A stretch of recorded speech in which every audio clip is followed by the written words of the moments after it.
héritier de deux grandes fédérations professionnelles qui se sont mariées il y a 10 ans, mariage de pauvres, hein, parce qu'il fallait bien à un moment donné serrer les boulons. Et même si elles avaient des histoires antiques, Fédération française de l'acier, c'est quand même l'héritière du comité des forges. Donc on a donc chez nous tous les sidérurgistes, tous les miniers, enfin, et tous ceux qui, je dirais, élaborent, transforment des métaux. Et aussi les recycleurs, sachant que les recycleurs, pour nous, sont ceux qui transforment des déchets de métaux pour la réincorporation dans les filières industrielles. C'est par exemple Mekaware qui transforme de la black mass en métaux pour restituer les métaux de la batterie de véhicules électriques. C'est Carester ou MagResources qui recycle des aimants de terres rares pour refaire des terres rares, etc. Ce n'est pas les Suez, Veolia et Paprec et de Richebourg qui, eux, sont pour nous d'abord des collecteurs-trieurs, même s'ils sont plutôt en train d'arriver sur notre marché et qu'on a des choses à faire ensemble. Donc voilà cela. Et l'important, juste une seconde, Mélanie, sur la partie droite de la slide.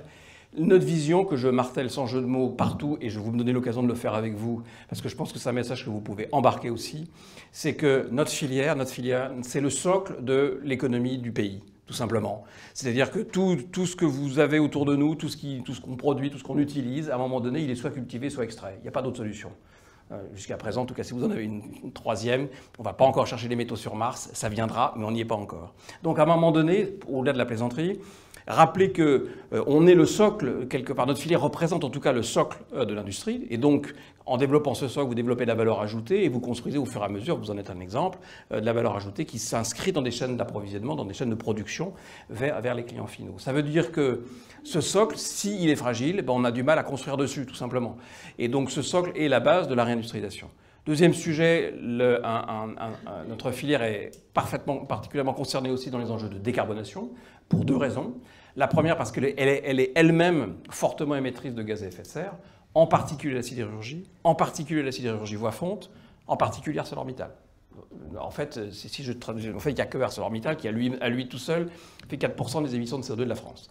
Donc on a un enjeu de transformation des process de la sidérurgie, j'y reviendrai tout à l'heure, vous allez voir pourquoi, et pour justement regarder comment on abat ce CO2.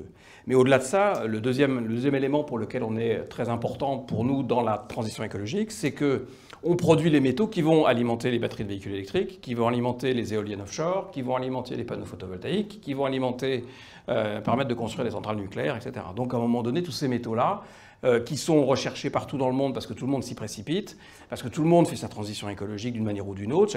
Il y en a qui le font un peu mieux que d'autres, on en reparlera, en tout cas de manière plus industrielle, plus compétitive. Mais en tout cas, on a donc un vrai sujet autour de ça. Et puis, n'oublions pas la transition numérique. Vous avez eu des échanges avec Yann Lechel ce matin autour du cloud, de l'intelligence artificielle, etc. Le digital, c'est tout sauf virtuel. Le digital, c'est des métaux, partout, dans des câbles, dans des serveurs, dans des ordinateurs. Et le besoin, le développement du cloud, le développement des serveurs, le développement de l'IA, ça consomme un maximum de métaux, notamment du cuivre, qui est avec sans doute un enjeu de shortage, comme on dit en bon français, de pénurie à venir sur le cuivre. Donc on est aussi un acteur dans cette transition-là. Et puis dernier point au cas où on n'aurait pas encore compris, qu'on est quand même une petite industrie qui a un petit intérêt, c'est qu'on fournit aussi les industries qui sont quelque part, qui ont un enjeu d'autonomie lié à notre souveraineté. C'est-à-dire l'industrie de défense, terrestre, aérienne et navale, pour lesquelles effectivement on fournit des métaux pour les coques de bateaux, pour les coques, pour l'acier, le blindage des chars et autres canons César, mais aussi les puces qui permettent à un moment donné d'avoir les optiques des canons César pour tirer la nuit, et les munitions, etc. etc. Donc voilà pourquoi, en gros, on pense que cette industrie qui est complètement sortie de l'imaginaire collectif pendant 40 ans, qu'on a tous oublié, et quand je dis tous, c'est non seulement, c'est pas vous qui êtes dans les métiers, mais les enfants à l'école, les fonctionnaires de l'État, les profs dans les écoles aussi, et les clients finaux ont oublié que finalement tout cela, il y avait à un moment donné un enjeu de compréhension de la chaîne d'approvisionnement. On va y revenir. Donc voilà, c'est ça en gros nos sujets. Alors si j'enchaîne là-dessus, bon, on est une toute petite fédé. Là, vous avez 70 raisons sociales, en fait, vous en avez 50, et j'ai une petite carte juste après, 50 en tant que membre actif. Les 20 autres sont plutôt en périphérie, en fournisseurs, en fournisseurs de techno, en clients, etc. Ça représente à peu près 250 sites industriels, plutôt massivement sur la façade est de la France, Hauts-de-France, Lorraine, Grand Est, et puis Auvergne-Rhône-Alpes quand même. Et puis, ça représente 45 000 ETP, à peu de choses près, un peu plus de 35 milliards de chiffre d'affaires. Peu d'exports hors Europe. On est en plein dans le sujet en ce moment avec M. Trump. Ça fait quand même 15% des exportations en sidérurgie hors d'Europe. 4% vers les US. Et puis 70% en revanche hors de France. On est une économie complètement intégrée dans le système européen. Voilà ce que je peux évoquer. Alors, on a un rôle clé avec l'État. Au même titre que la FIEC gère la filière électronique au sein du Conseil national de l'industrie. J'ai entendu parler de différents comités stratégiques de filière tout à l'heure. Il existe une filière mine et métallurgie qui nous rassemble avec Aluminium France et les forgerons, les fondeurs qui sont ici, l'équipe de Forge Fonderie. Et on a donc un CSF qui s'appelle le comité stratégique de filière mine et métallurgie. Il est présidé par Christelle Bory, la présidente d'Eramet. Et on fait le boulot habituel d'un comité de filière, c'est-à-dire qu'on est des bénévoles pour le service de l'État, pour les aider à réfléchir et à travailler à long terme, ce qui est du boulot. Et il s'avère que l'intérêt, alors pour une petite filière, une petite structure comme nous, on est 5 personnes, hein, enfin 5 et demi, avec un budget d'Amiens 4, hein, c'est plutôt un accès plutôt facilité et intéressant avec les cabinets, les ministres, la haute administration. Donc en ce sens, ça a quand même un intérêt, ne gâchons pas notre plaisir. Ce qui est intéressant par rapport à la situation qu'on vit, c'est le basculement de la crise Covid. La crise Covid, vous l'avez sans doute vécu aussi en 2020-2021. Vous avez des soucis d'approvisionnement en métaux, les prix augmentent, tout le monde se retourne vers nous en disant que vous êtes en train de spéculer à la hausse sur ceci et sur cela. Bon, donc on essaie de faire comprendre à l'ensemble de nos partenaires que, à force d'avoir externalisé les approvisionnements, il ne faut pas se poser de problème, il ne faut pas chercher le midi à 14h du pourquoi on n'a pas les métaux sous la main. Ça génère, peu de temps après, de la part de la ministre de l'Industrie de l'époque, Agnès Pannier-Runacher, une commande à Philippe Varin, l'ancien patron de PSA, l'ancien patron d'Orano, etc., à l'époque président du conseil de surveillance de Suez, de faire une étude sur la sécurisation en approvisionnement en métaux de la France. Et donc, il se rapproche d'ailleurs de nous, et pendant les derniers mois de l'année 2021, il fait un travail assez exhaustif pour montrer, il rend son rapport il y a 3 ans, un peu plus de 3 ans, janvier 2022, retenez cette date parce qu'il se passe des choses le mois d'après, et il fait donc un rapport en expliquant de manière claire que on est complètement dépendant dans nos approvisionnements en métaux en grande partie de la Chine, qu'on a complètement délaissé la chaîne d'approvisionnement, que l'enjeu, ce n'est pas simplement le minerai qu'on va chercher dans un sous-sol, mais c'est les éléments de transformation et c'est la chaîne de valeur qui mène jusqu'au produit final, avec des acteurs typiquement comme vous, et que derrière tout cela, il faut vraiment remettre tout ça à plat parce que les grands industriels ont eu des pratiques d'achat pendant des décennies qui leur ont fait privilégier évidemment le prix, et donc sans se soucier le moins du monde de problématiques logistiques, de problématiques de problématiques climatiques qui pouvaient à un moment donné poser des problèmes sur une mine à l'autre bout du monde et évidemment sur la géopolitique. Au cas où on n'ait pas compris le message, un mois après, il y avait le déclenchement de la guerre en Ukraine, avec des vraies ruptures d'approvisionnement en provenance d'Ukraine et de Russie. Donc je pense qu'on a eu cette chance, c'est terrible à dire, hein, quand j'y pense, c'est terrible à dire, mais on a eu cette chance que ces 2 événements dramatiques aient tout d'un coup remis le sujet métaux à l'ordre du jour. 3 mois avant, j'avais 2 interlocuteurs dans les services de l'État, un gars à la DGE, un gars à la DGLN ou MTE. 6 mois plus tard, j'en avais 12 qui voulaient tous comprendre comment ça se passait. Donc voilà, j'ai fait de la formation pour le service, nos équipes ont fait de la formation au service de l'État sur ces sujets. Au-delà de la plaisanterie, ce qui est très intéressant, c'est que Philippe Varin a fait un rapport très intéressant, je dirais, pour montrer qu'il fallait travailler sur tous les sujets, c'est-à-dire qu'il fallait reprendre le sujet à la base, retrouver de l'autonomie stratégique sur les métaux dès la mine. Et la mine, c'est quoi? C'est la mine sous-sol, en France métropolitaine et en Outre-mer. C'est la mine à l'étranger, avec des opérateurs miniers qui vont chercher des métaux à l'étranger. C'est la mine urbaine, c'est le recyclage, comment on développe le recyclage. Et c'est aussi, derrière tout cela, toute une stratégie qui vise à faire monter en puissance et en compétence cette filière, avec des enjeux liés au respect de normes environnementales indispensables, comme on régénère ou on génère de l'appropriation de l'activité minière et métallurgique, enfin surtout minière dans notre pays. C'est un challenge quand même pas évident aujourd'hui. Et qu'il fallait, sur ce sujet-là, qu'on déploie une vraie compréhension de cette complexité de chaîne de valeur qui manifestement a été complètement sortie des enjeux de la part, y compris des grands industriels. C'est-à-dire quand on va voir les grands industriels à ce moment-là, on va voir le patron de Naval Group, on va voir les patrons d'un certain nombre de grands industriels, ils nous disent « moi je connais mes fournisseurs de rang 1, voire de rang 2 ». Alors nous qui sommes en rang 6, 7, 8, voire 15, et puis on a des réponses à des questions qui nous sidèrent, où on nous dit « moi j'ai pas de problème de fournisseur, j'ai pas de problème de sécurisation d'approvisionnement, j'ai 2 fournisseurs ». Ok, voilà, je vous laisse apprécier l'intelligence de la réponse. Mais c'est assez étonnant de voir comment je dirais, cette question qui était plutôt drivée par une problématique de prix. Finalement, on arrive en ce moment progressivement, et encore une fois, c'est terrible à dire, c'est le contexte géopolitique, ce que fait M. Trump, ce que fait M. Poutine, qui quelque part accélère la prise de conscience, parce que derrière tout ça, il y a du risque.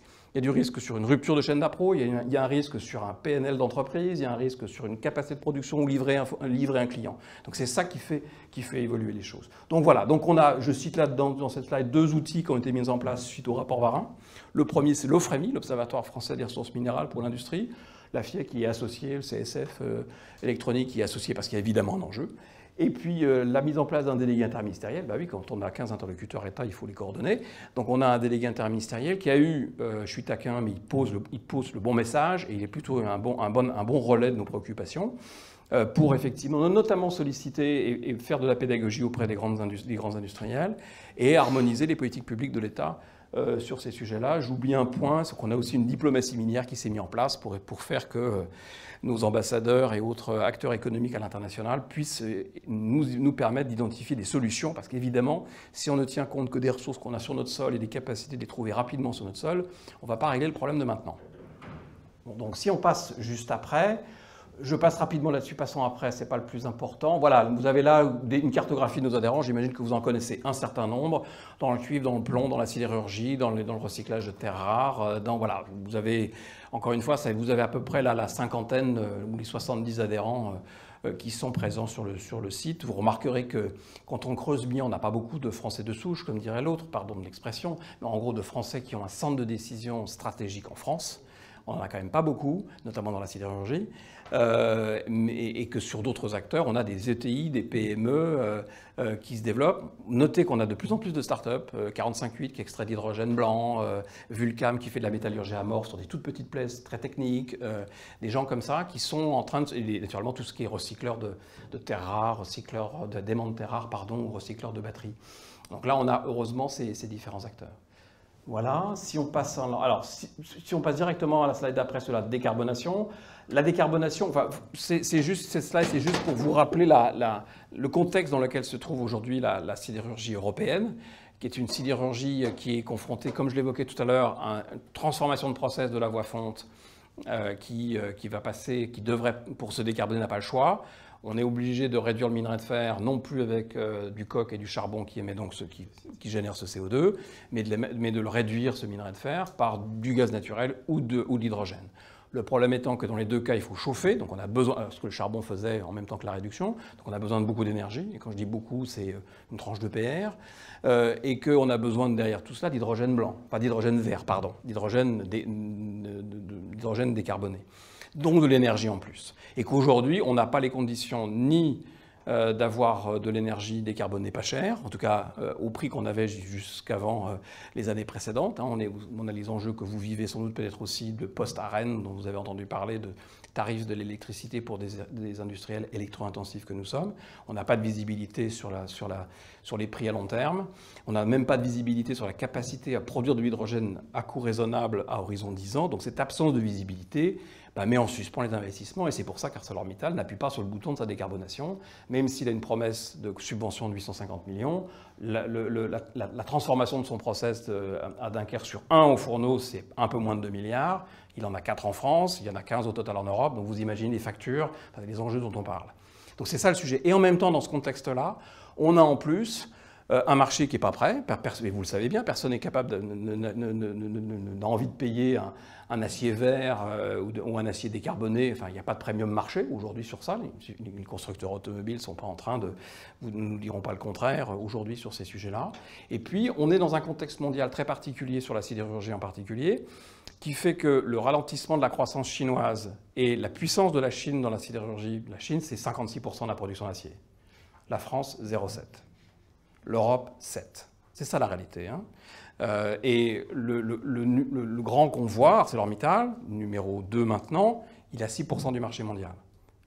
Et pourquoi la Chine est à 57%? Parce que dans les 20 premiers, il y a 17 Chinois. C'est ça la réalité. Donc la Chine, néanmoins, donc on extrait à peu près 2 milliards de tonnes de minerai de fer par an, et on produit à peu près 1,5 milliard de tonnes d'acier dans le monde, à peu de choses près. Et on est sans doute sur un plateau. par rapport à ces sujets-là.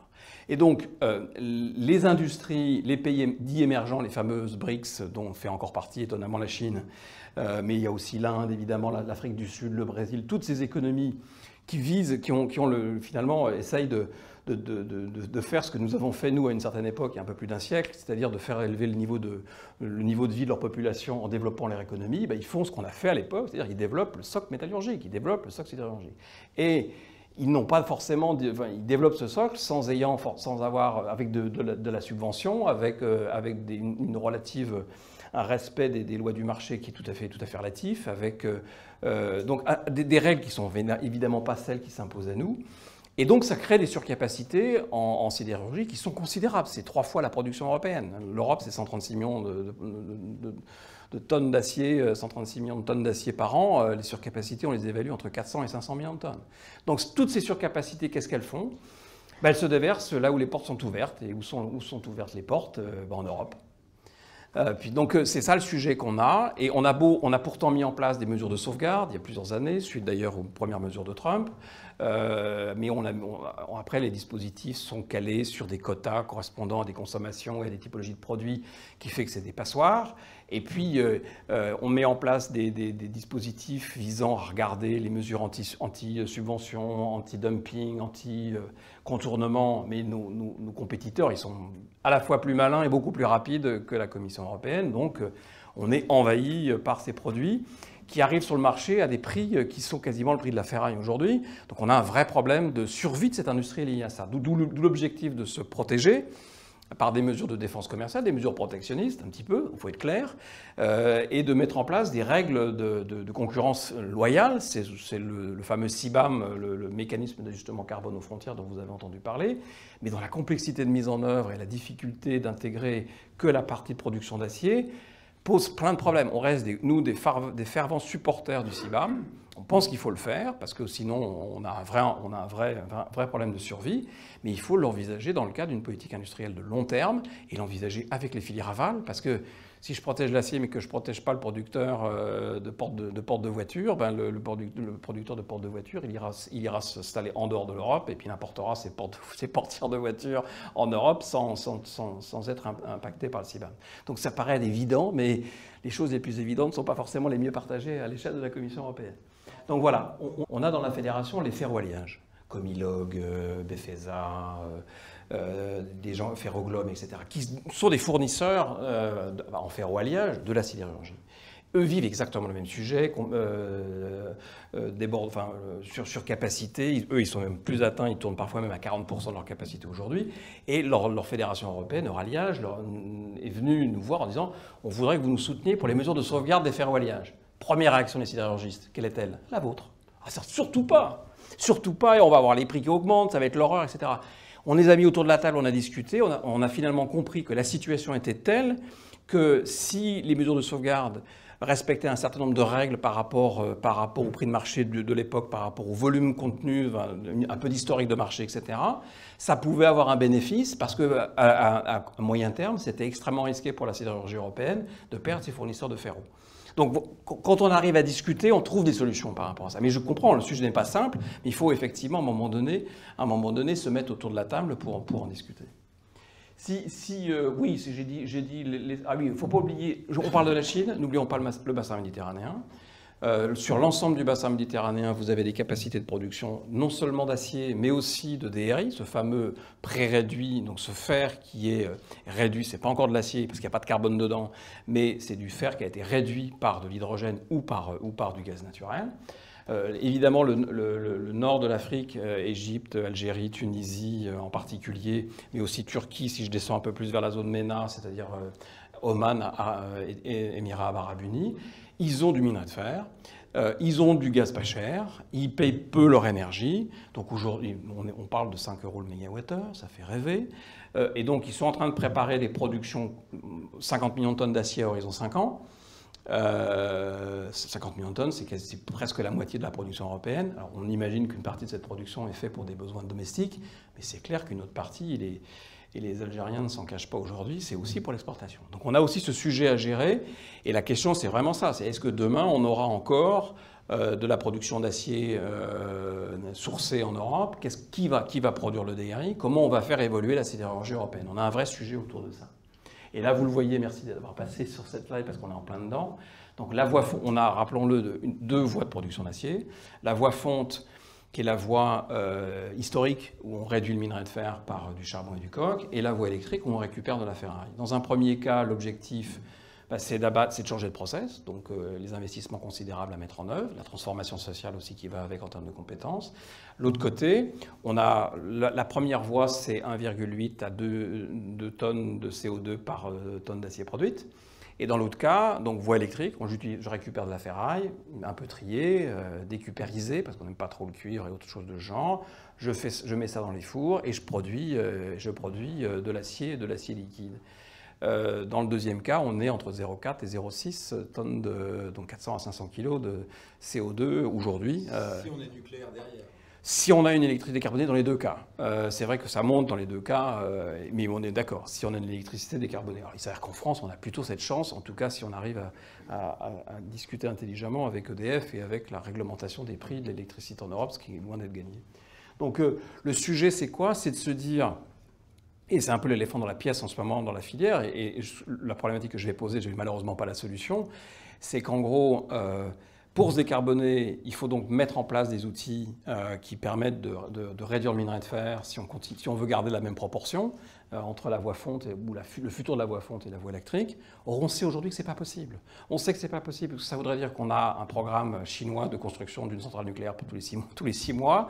Donc, en termes de capacité de production d'électricité, on n'est pas dans le schéma.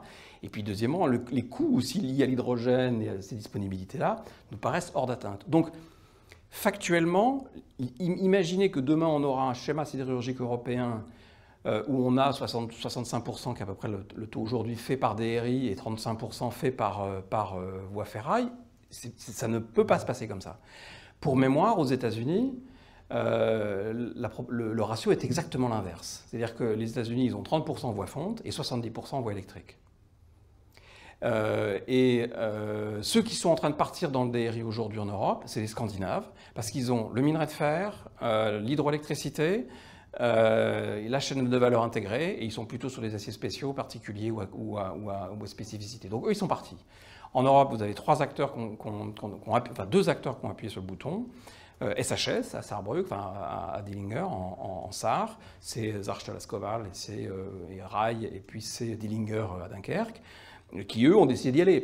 Mais eux, leur actionnaire, c'est le Land de Saar. Eux, ils ont le temps long pour eux. Ils savent très bien que s'ils veulent survivre, il faut qu'ils s'y mettent. Donc eux, ils ont envisagé ça sur la durée. On voit bien que l'enjeu derrière, c'est ça. C'est comment j'anticipe la transformation de mon process en ayant une capacité à être dans une vision de la rentabilité de mes assets dans la durée qui soit quand même particulièrement touchy, quoi, hein. Et c'est là le sujet auquel on est confronté. Donc, en arrière-plan de tout ça, il y a un sujet qui est là aussi un éléphant dans la pièce, c'est la disponibilité de la ferraille. On en parlait en privé tout à l'heure. On a besoin, pour se décarboner, un des sujets pour la voie fonte, c'est d'incorporer un peu de ferraille avec le DRI, c'est de mettre de plus en plus de ferraille à côté du minerai de fer. C'est une espèce de mix entre l'acier provenant du minerai de fer et l'acier et la ferraille pour augmenter les volumes. C'est une manière de se décarboner parce qu'on réduit évidemment l'impact carbone de l'ensemble.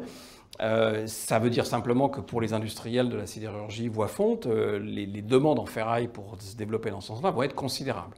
Aujourd'hui, on exporte 20 millions de tonnes de ferraille hors d'Europe, principalement en Turquie, qui nous les renvoie en produits longs, mais pas que. Et donc, même si on voulait passer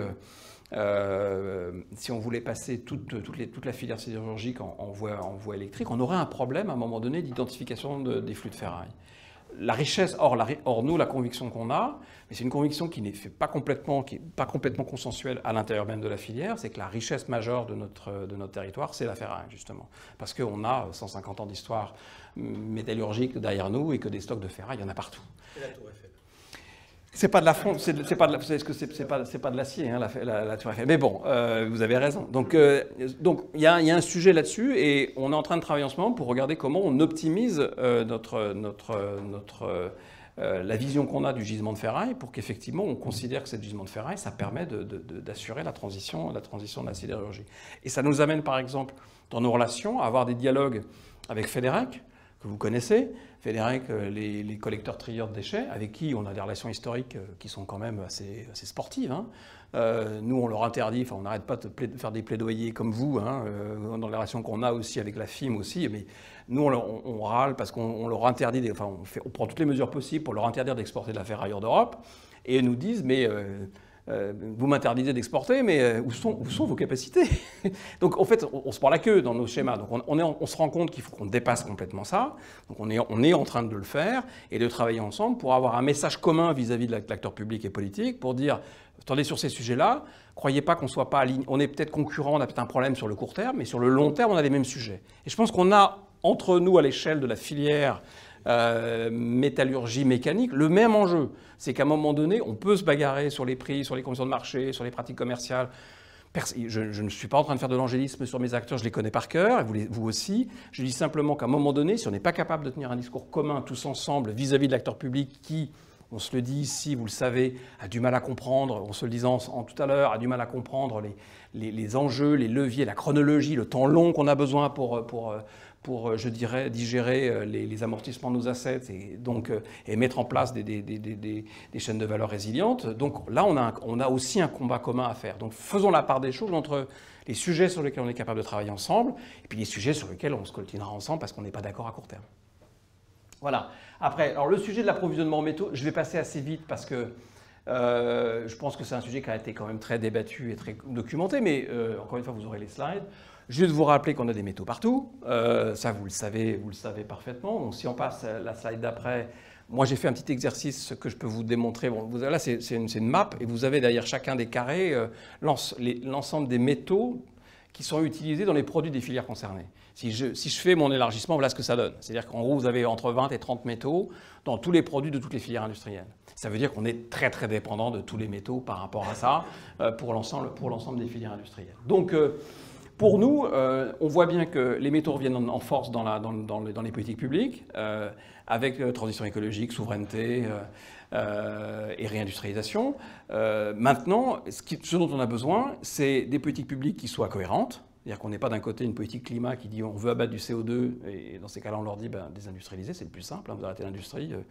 Les parcs Astérix, ça n'émet pas beaucoup de CO2. Ou alors, vous avez une vraie politique de long terme où vous prenez en compte les enjeux et vous mettez un prix sur la souveraineté, vous mettez un prix sur les engagements écologiques et puis vous prenez un peu de réalisme par rapport à ce que font les autres. Moi, je vais vous dire un truc très simple, hein, sur la métallurgie chinoise. Moi, je suis persuadé que l'industrie, mon équivalent chinois, si j'ose dire, quand on fait 0,7 par rapport aux 56%, mais seront décarbonés avant nous. Ils seront décarbonés avant nous. C'est leur stratégie. Et ils y travaillent depuis 20 ans. Nous, on vient de démarrer, on vient de découvrir que, tiens, on a des métaux, on a des sujets. Bon. Voilà, eux, ils ont une stratégie de long terme. Ils vont commencer à décarboner leur sidérurgie dans 3 ans. Nous, ça fait 5 ans qu'on s'y met, avec des quotas gratuits qui disparaissent, avec des coûts du CO2 qui augmentent, etc. Et ils ont annoncé qu'ils seraient décarbonés net zéro en 2062. Ils sont même en train de se dire que finalement, ils seront peut-être même un peu en avance. Donc c'est ça le sujet auquel on est confronté. Il ne faut pas penser que les Chinois sont des sales pollueurs. Ils ont exactement les mêmes problématiques que nous. Ils ont une stratégie qui vise à être l'atelier industriel d'un monde décarboné, et c'est ce qu'ils vont faire. Ils ont peut-être aussi un calendrier plus réaliste que le nôtre. Oui, et surtout, ils font quelque chose, c'est des sujets qui nous ont opposés au ministre de l'Industrie précédent, et un peu moins avec Ferracci, parce que Ferracci, pour nous, est très réactif sur nos sujets, mais quand Roland Lescure disait, et même le Premier ministre l'a dit à un moment donné, en disant regardez, on va se décarboner, c'est formidable, on va en profiter pour se réindustrialiser. On lui dit non, monsieur le ministre, c'est exactement l'inverse. On va se réindustrialiser, on va développer de l'industrie, et grâce à ça, on va se décarboner. Ce que font tous les autres. C'est juste une question de priorité. Si vous mettez la priorité sur le bénéfice de l'industrialisation ou sur la priorité sur la culpabilité de la décarbonation des émissions de gaz à effet de serre. C'est ça la logique. Donc si on enchaîne derrière là-dessus, pardon. Donc rappelez juste que nous, je l'ai déjà évoqué dans les acteurs précédents, mais le recyclage c'est extrêmement important. C'est-à-dire qu'à un moment donné, on sait que les métaux ont une valeur, donc les métaux en général ne sont pas perdus, mais on a encore beaucoup de gisements inexploités. On exporte beaucoup de nos scraps de métaux. J'ai parlé de l'acier, mais c'est pareil pour le cuivre, 300 000 tonnes de cuivre qui partent tous les ans hors de France.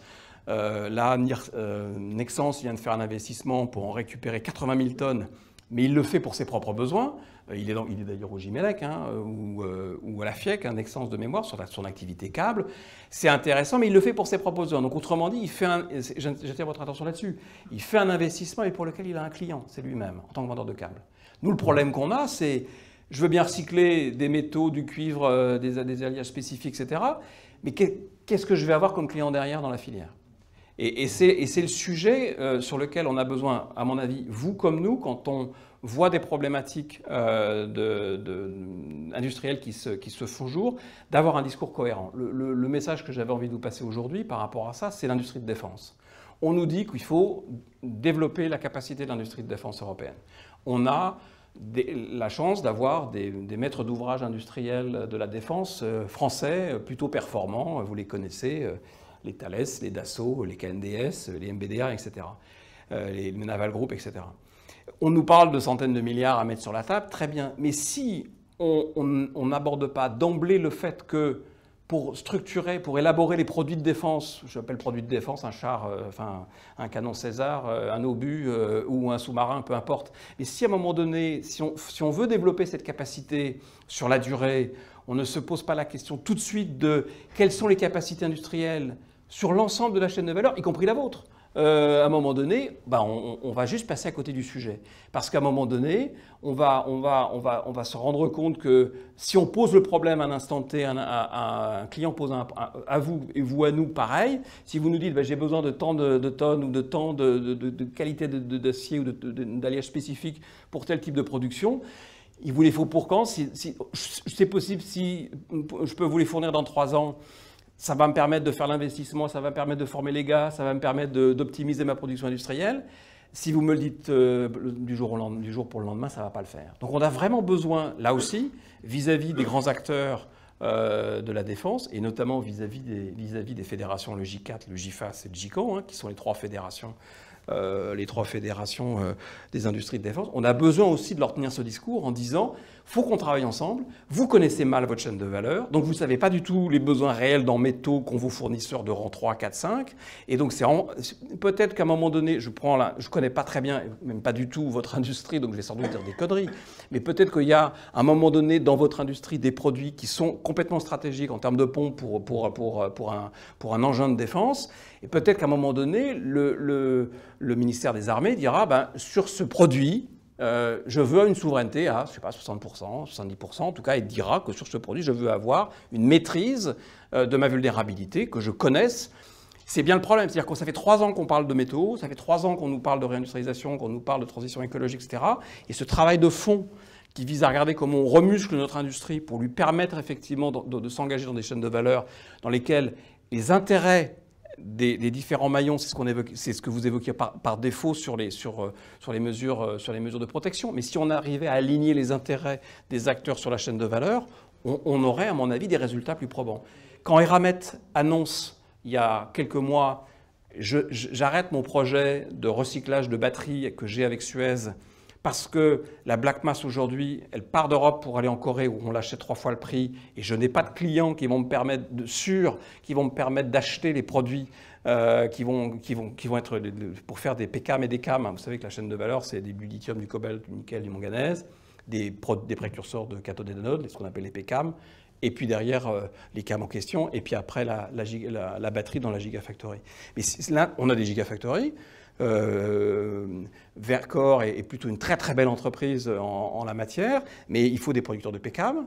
On a des projets, Orano a un projet, Sibanier à Sandouville a un projet. Il y a des acteurs qui ont des projets. Simplement aujourd'hui, la visibilité de ces projets-là, chacun en fait gère son problème dans son coin. Donc cherche ses investisseurs, cherche à sécuriser ses investissements dans son coin. Et donc à un moment donné, et ça, c'est ce que savent particulièrement faire les Chinois, c'est de fonctionner en chaîne de valeur plus intégrée, où les engagements des uns, je dirais, conditionnent ou sécurisent les investissements des autres. Et c'est ça qu'il faut qu'on arrive à faire. Et quand vous expliquez ça à nos autorités, complètement ? Alors là, pour être un peu taquin, le sujet, il n'est pas lié qu'au public. C'est aussi lié au patriotisme économique de nos grands groupes.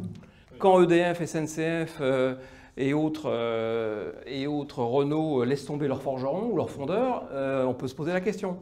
Donc, bien sûr que l'État a son rôle à jouer. Il y a peut-être un mécanisme particulier qui inciterait à regarder ça. Pour moi, c'est un vrai sujet. Mais c'est aussi la compréhension que peuvent avoir un certain nombre de nos grands opérateurs industriels, les OIM comme on les appelle entre nous, pour se dire, plus dans le monde, Trump est en train de nous donner une occasion magistrale de dérouler ce message, de dire finalement, le territoire sur lequel vous allez avoir de la liberté, de la sécurité, de la visibilité, c'est l'Europe. Donc vous, industriels installés, dont le siège social est en Europe, dont le cœur de métier est en Europe, privilégiez vos partenaires, vos fournisseurs européens, ça doit être le socle de votre patriotisme économique.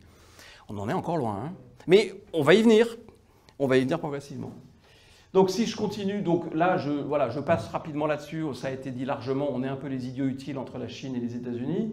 Ça c'est ce que j'évoquais tout à l'heure sur la chaîne de valeur entre les métaux et la batterie. Le message là c'est surtout pour évoquer avec vous le fait que il n'y a pas que des minerais, il y a des processus de transformation et des technologies spécifiques qui ne sont pas toujours maîtrisées par les mêmes acteurs. Vous voyez sur la chaîne de la mine à la batterie, le nombre d'acteurs industriels que vous avez. Vous avez Eramet sur l'extraction, mais très rapidement BASF, très rapidement Umicore, très rapidement John Matthew, très rapidement... et puis après on arrive à ACC et Renault. Donc on a, et entre nous, cette chaîne de valeur, elle est extrêmement simple. C'est sans doute une des plus simples qu'on ait dans notre métier. Donc voilà, donc je passe là-dessus, ça a été dit, c'est les chaînes d'appro. Ça, voilà, ce qu'il faut effectivement comprendre, c'est que on vous entendez, oui, on va consommer dans les 50 ans autant de métaux qu'on en a extrait depuis le début de l'humanité. Ben oui, pour quelques raisons assez simples. La première, c'est qu'un humain sur Terre de plus, c'est plus de métal. C'est mathématique. Un urbain de plus sur Terre, c'est aussi plus de métal, parce que l'urbain consomme plus de métaux que la personne en campagne. Quelqu'un qui augmente son niveau de vie, il consomme aussi plus de métaux. Donc, tant qu'à l'échelle mondiale, on n'aura pas stabilisé la population mondiale, on aura un accroissement de besoins en métaux.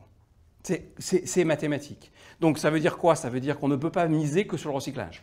Même si le territoire européen, parce qu'il a consommé beaucoup de métaux, devrait être capable d'améliorer ses taux de recyclage de métaux. Après, c'est toujours pareil. Si le métal recyclé, si le fait d'aller chercher dans des résidus miniers, dans des résidus de production des industriels, des métaux, ça coûte un peu et qu'au résultat, on produit un métal qui se trouve être plus cher que le métal qu'on va importer de l'autre bout du monde, s'il n'y a pas ce fameux premium qu'on met quelque part, on n'y arrivera pas. Donc c'est là aussi où il faut qu'on ait une fiscalité, un environnement économique, et c'est là où vous voyez la complexité, mais vous le vivez aussi, chacun d'entre nous finalement le vit à sa place, c'est qu'on a un énorme besoin de cohérence des politiques publiques, on a un énorme besoin de vision de long terme de ces politiques publiques, et ça, ces deux facteurs-là, la cohérence et la vision de long terme, on ne les a pas, quoi. Et on est sur des agendas de court terme. Donc il y a des modèles économiques comme ça fonctionne comme ça entre Orano et EDF. Orano n'est pas propriétaire du métal, de l'uranium qu'il transforme, c'est EDF qui achète. Il fait du tolling, comme on dit dans notre métier, il fait de la prestation de service, je récupère le métal, je le transforme, et je suis payé sur la prestation que je fais. Je ne fais pas de l'achat d'une matière première que je revends transformée. Il y a des modèles économiques qui sont comme ça à regarder. Honnêtement... Le copeau d'un côté, le produit de l'autre. Mais honnêtement, il y a les industriels qui n'aiment pas du tout ça. Ils disent, oh là là, si je fais une prestation de service, j'ai moins de liberté. Bien sûr, il y a des avantages et des inconvénients dans tous les cas. Mais je prends un exemple concret. Aubert et Duval produit du titane. Il produit, mettons, 1 tonne de titane, un lingot d'1 tonne. Ce lingot, à la fin du processus d'usinage, il va se retrouver 100 kg dans un moteur Safran. Ça veut dire que vous avez 900 kg qui vont être perdus. Enfin, pas perdus d'ailleurs. 900 kg qui vont partir en copeaux, en poussières diverses et variées sur une chaîne de valeur avec Easy Group, avec tous ces acteurs jusque chez Safran. Aujourd'hui, pas tous les acteurs, mais je crois que Safran le fait, mais pas Airbus.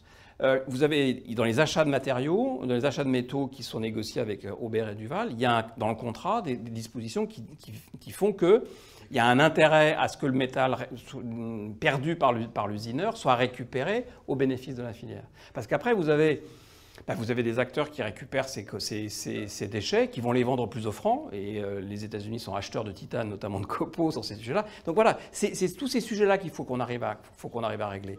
Et c'est ça la réalité. Donc Rappelons-nous que finalement, moi je trouve le temps long parce que ça fait déjà 3 ans que le rapport Varin est sorti, qu'on a la guerre en Ukraine, etc., qu'on a quand même tout un tas de contextes avec Trump et tout qui devraient nous inciter à nous bouger et à changer nos pratiques. Mais c'est très très long. Vous ne changez pas une organisation mondiale de procurement de ces grands groupes. Les PME sont beaucoup plus agiles sur ces sujets-là. Beaucoup plus agiles. Moi aujourd'hui, j'ai déjà vu des patrons d'ETI dans la métallurgie, presque des gens comme vous qui achètent du métal. Alors vous n'achetez pas vraiment du métal en tant que tel à mes adhérents, même si ça vient, il y a peut-être un intermédiaire juste avant, mais qui se disent, c'est vrai qu'aujourd'hui moi j'achète du métal à des traders, souvent j'ai parfois des problèmes de stock. Si je pouvais sécuriser un peu de stock stratégique sur certains de mes achats, ça serait intéressant, mais il ne faudrait pas que je me fasse assassiner par des traders. Donc on peut trouver des modèles. On est en train, il y a des gens qui réfléchissent à ça, à regarder, mais moi je suis convaincu que cette discussion sur les stocks stratégiques qu'on a d'ailleurs avec le délégué interministériel, on ne s'en sort pas. Parce que l'a priori, c'est les grands groupes, les groupes de la défense en particulier, qui disent un stock stratégique, ça m'immobilise un actif, ça détériore mon bilan, donc j'ai besoin d'un avantage fiscal. Et là, l'État dit, alors là, bon voilà. Quoi. Donc il faut qu'on dépasse ça, il faut qu'on trouve des solutions concrètes. Et les solutions concrètes, moi, ma conviction, c'est qu'on ne les fera pas avec les grands groupes, qui sont pas les plus mûrs et qui vont mettre beaucoup de temps à changer. Il faut les faire avec les réseaux de fournisseurs, il faut les faire avec les PME et les ETI, il faut les faire avec des gens comme vous. Parce que là, il y a une appétence, il peut y avoir des choses à construire. Et puis en plus, ça ne se passe pas dans un bureau à Paris, à Bercy, quoi. Ça se passe sur le terrain, quoi. Ça se passe là où il y a le business, où les gens se voient, là où ils bossent ensemble, là où ils vont dans les usines. Oui, je sais. Je regarde juste. Je pense que j'ai à peu près. Qu'est-ce que je pouvais dire?